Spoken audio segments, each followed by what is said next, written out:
What's going on, Packers Nation? Welcome back to another video of Packers Latest. I am your host, Taylor Bretl, keeping you up to date on the latest news on the Green and Gold Green Bay Packers. A happy Wednesday to all of you watching out there, and a huge shout out to Underdog Fantasy for sponsoring this video. I know the Super Bowl has passed, football season may be over, but basketball season, baseball season's right around the corner, hockey's picking up, anything else that you can imagine is picking up and is on Underdog Fantasy. So if you want to sign up, feel free to scan that QR code right up there. When you play your first $5, you can win $75 in bonus entries. On today's episode, got to start off with what is definitely the top news surrounding the Green Bay Packers in a coaching step down, you can call it. Not a firing, but he stepped down. Rich Bisaccia, the special teams coordinator of the Green Bay Packers, announced that he is stepping down from the role. Who knows if he was about to get fired and chose to step down himself? I don't know the behind the scenes deal about it, but it felt like Rich Bisaccia was on the hot seat, or the super hot seat, you could call it, after that playoff loss to the Bears.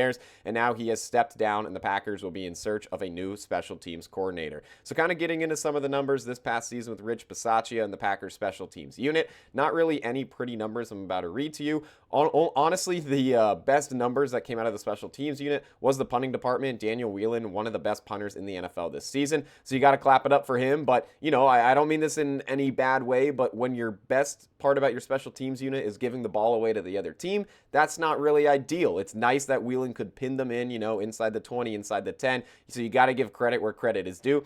But it's unfortunate that that is where the special teams was the strongest, and everywhere else they were near the bottom of the NFL. So we're going to start off with the kicking unit. We're going to look at field goal percentage. The Packers as a team, 82.4% on field goals. Brandon McManus played most of those games, but he was out a couple with that quad injury. That is 23rd in the NFL. An extra point percentage of 92.9 was 27th in the NFL. That does not include the playoff game where McManus missed 2 field goals and missed an extra point. Those numbers definitely would have plummeted if I included that playoff game against the Chicago Bears. Then we're going to the kick return and punt return unit. You look at the kick return unit. Their longest kick return that the Green Bay Packers had this season was 36 yards. That is the second longest return, if I worded that right, in the NFL. The Cleveland Browns are the only one with worse at 34 yards. So the worst in the NFC, you could say, for the Green Bay Packers.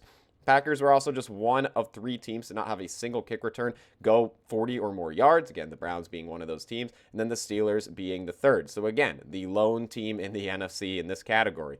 You go to the punt return unit. They were last in the NFL at just 5.6 yards per punt return. I mean, that is very, very bad. Their longest punt return on the season was just 20 yards, which was 29th in the NFL. So nowhere there was there a pretty number, an attractive number. It was all near the bottom of the barrel, and is not stuff that you like to see for a special teams unit that is on a playoff level team, and, you know, special teams causing losses in the playoffs as well. So with Rich Bisaccia being gone, I know it's what a lot of people wanted, but you do have to look at it the other way as well and, you know, kind of say, well, Green Bay has to seek yet another special teams coordinator. They're going to seek their 4th special teams coordinator in 8 seasons. That's something that's not pretty. It's not convenient, but all due respect to Bisaccia, it just was not working out. So unfortunately, the Packers have to kind of do a reset again in the special teams department. I think a big thing that's going to get overlooked with Bisaccia being gone is the assistant special teams coach, Storer, is now the special teams coordinator of the Cleveland Browns. He found a new job away from Green Bay. So you got the special teams coordinator and the assistant both out of Green Bay, and it's mid-February. Nothing to Rich Bisaccia, but I think a lot of people expected him to be gone, you know, just a couple days after that playoff game. The fact that it took till mid-February is a little bit unfortunate because you're missing out on this coaching cycle. A special teams coaching cycle is not a very big one. There's usually not many names out there that are looking for new jobs or that are moving, but the few names that were already have moved. When we talk about Storer, talk about a guy that left the Packers to go somewhere else. He's now the special teams coordinator of the Cleveland Browns. Could he have got a promotion if Bisaccia was gone earlier? Who knows? But again, Packers missing out on a couple of names. It's now mid-February. Got to see who's even out there. I don't know any names off the top of my head. That's going to have to be research on my own to see, you know, who are possible candidates. We could talk about that in a future video. But again, this goes deeper than just Rich Bisaccia being gone. I know it's a guy that a lot of fans wanted gone, and now he is. But now there are 2 gaps to fill in the special teams department that already feels like it has a million gaps, a million things to fill and get fixed on. So that'll be something to look at in the near future. Before I get into my next point, have to give a huge shout out to Underdog Fantasy for sponsoring this video. Fast breaks, buzzer beaters, and block parties are back, and Underdog is the best place to get in on all the action. Playing on Underdog is easy. Just pick whether your favorite players will go higher or lower on stats like points, rebounds, steals, and more. Get your picks right, and you can win up to 5,000 times your cash. This week on Underdog, I'm looking at Marquette and St. John's. They play later tonight. It'll be a tough task for Marquette, but hey, we saw 5 upsets in college basketball yesterday with, unranked teams taking down top 25 teams, so you never know what can happen. I'm selecting Marquette's Royce Parham for higher than 14.5 points. I think that, St. John's is definitely a very tough task, but Parham, his last 2 games, he's had 26 and 24 points. So while St. John's is a tougher task, I think it's going to call for Parham to, perform even more than he has in his previous 2. Who knows if he'll surpass 24, 26 points, but I have him going higher than 14.5 against St. John's. So what are you waiting for? Download the app today and use promo code FOOTBALLFAN to score $75 in bonus entries when you play your first $5. That's promo code FOOTBALLFAN. Underdog. Make picks, win money. Must be 18 plus. 19 plus in Alabama, Nebraska. 19 plus in Colorado for some games. 21 plus in Arizona, Massachusetts, and Virginia. And present in a state where Underdog Fantasy operates. Terms apply. See assets.underdogfantasy.com/play and get terms DFSTML for details. Offer not valid in Maryland, Michigan, New Jersey, New York, Ohio, and Pennsylvania. Concerned with your play? Call 1-800-GAMBLER or visit www.ncpgambling.org. In New York, call the 24/7 helpline at 1-878 or text HOMI 467-369.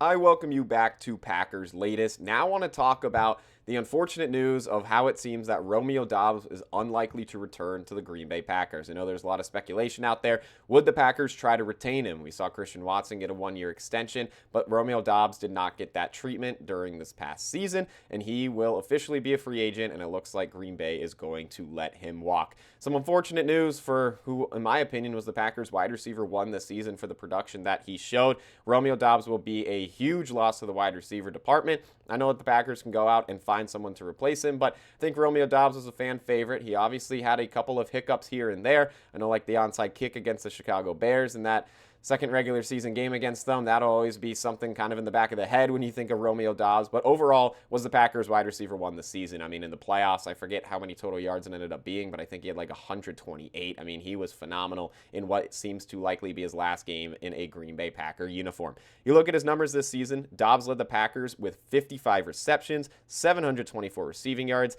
He was tied with Tucker Kraft with 6 receiving touchdowns. He had the most 20-plus yard receiving plays with 12 of those, and he had 41 first downs. So Romeo Doubs, seriously, I mean, a threat everywhere. If you need a quick slant to get that first down, he's your guy. If you need a deep threat, I know Christian Watson's the main name you look to, but Romeo Doubs still had that in him as well. Again, 12 plays of 20-plus yards. That is a pretty nice number, and it'll be a huge loss for Romeo Doubs, and the Green Bay Packers, rather, I should say. I mean, give your thoughts in the comments down below. Are you sad that Doubs is likely gone? Do you think the Packers should let him walk? Because I know that they need to kind of save some money because they're in a little bit of money trouble. Still yet to see if guys like Elton Jenkins, Rashawn Gary will get released or moved somewhere else. But feel free to leave down in the comments below if you think that Romeo Doubs should come back as a Green Bay Packer or if they should let him walk. So if they let him walk, which seems pretty likely, you got to look at who takes a leap if Romeo Doubs is gone, if he's no longer a Green Bay Packer. Who's going to be the guy to step up? I'm looking at the current roster. Can't predict which receivers the Packers might target in free agency. So I'm looking out of this current team who could be the name to step up. I don't know if the answer I'm going to give is the obvious one, but I'm going to go with Matthew Golden. I mean, you got Tucker Kraft, who honestly was the wide receiver 1 before he got hurt against the Carolina Panthers. And then after that, you got Christian Watson, still battling injuries himself. He is more of a deep threat. So who's the big name to step up outside of those two with Doubs being gone? I'm going to turn it to Matthew Golden. Don't get me wrong, a pretty underwhelming season for Golden. No disrespect to him, but for a first-round draft pick receiver, Packers have been waiting for that forever. He really did not have too much production, but he also wasn't on the field that much. So who knows, with guys like Romeo Doubs being on the field, Golden's not going to be able to have that oomph to get above him in more playing time. But now if Doubs is gone, maybe the playing time for Golden expands and grows. When we saw in that playoff game against the Chicago Bears, where in my opinion Romeo Doubs was the best receiver in that game, Matthew Golden also had a very great game. He had his first NFL touchdown in that game as well. So you look at his numbers on the season. He played in 14 games, did battle a couple of injuries, 29 receptions for 361 yards. So 12.4 yards per reception is pretty good for Golden. His longest was 46 106 yards on the season, and 7 of his receptions went for 20 or more yards. So Golden has that, that deep threat ability. He can line up with Christian Watson and have that, but he's just such a great receiver overall. I mean, if you see any highlights that he had at Houston, you see any highlights he had at Texas, you can see why the Packers targeted him and drafted him to the Green Bay Packers. But again, Golden, an underwhelming season. I do like what I saw in that, unfortunately, playoff loss to the Chicago Bears. Showed a lot of upside, but who knows? Feel free to leave in the comments down below who you think will be the name to step up from the Packers' current receiving room. I'm going to go Matthew Golden, hoping for a big sophomore season from the kid. But that's all I got for this episode of Packers Latest. I appreciate you all tuning in as always, and go Pack Go.